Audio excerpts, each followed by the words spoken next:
तो दिल बड़ा ना धक धक कर रहा था। अरे रे लेकिन जब से टीम से मिले हैं ना एक अच्छा। रिलैक्सेशन हुआ कि यार अच्छा।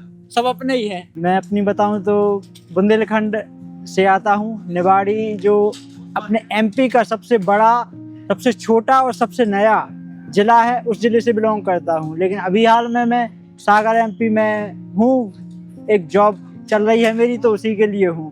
लगभग 13 साल से जॉब कर रहा हूं। तो लिखना लगभग छोड़ ही दिया था, लेकिन शायद डेस्टिनी को कुछ और ही मंजूर था कि मैं लिखना जो भूल गया हूँ या छोड़ दिया है, या कहीं ना कहीं उस पर धूल चढ़ गई थी। तो उस पर एक हवा चली और वो मेरी कला बाहर आई, और आज आप सबके सामने हूँ।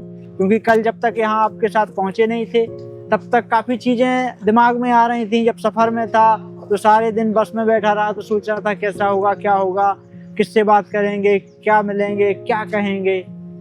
तो हेजिटेशन बहुत थी, लेकिन अब जाके हेजिटेशन बहुत कम हो गई है और फाइनली अच्छा फील हो रहा है। फाइनेंशियल तौर पे इतना सपोर्ट नहीं था, तो इसलिए फिर पढ़ाई के साथ साथ लिखना जारी था। लेकिन पढ़ाई के साथ साथ इनकम सोर्स के लिए तैयारी भी करनी थी, तो जॉब की तैयारी की और 2013 में ही मेरी जॉब हो गई थी। तो फिर जब जॉब में आया तो थोड़ा सा इतना व्यस्त हो गया कि लिखने पे ध्यान नहीं दे पाया, और जो फ्रेंड सर्कल था वो भी सब छूट गया। तो उसके बाद फिर ध्यान ही नहीं गया उस तरफ, क्योंकि फिर परिवार की जिम्मेदारियां, पैसा, और फिर घर से दूर रहना पड़ता था, तो बार बार घर पे जाना आना।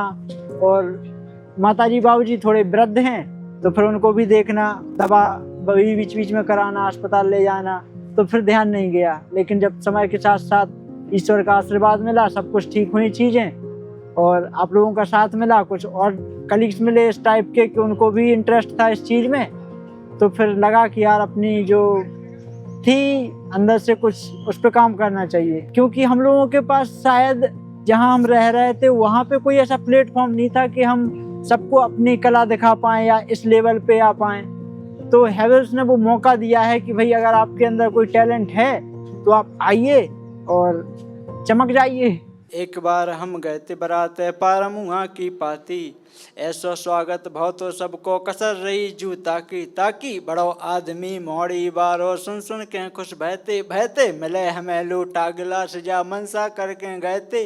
इसके लिए तो हैवेल्स के लिए तो एक ही बात कहूँगा कि extra ordinary fantastic mind blowing, क्योंकि इतना अच्छा स्टेज, इतनी अच्छी फैसिलिटी, इतना सपोर्टिव स्टाफ, और इतने जजेस जो हमें जज नहीं करते कि हम क्या सुना रहे हैं, उनने हमको सुना, हमारी कमियों को हमें बताया और आगे बढ़ने के लिए इंस्पायर किया।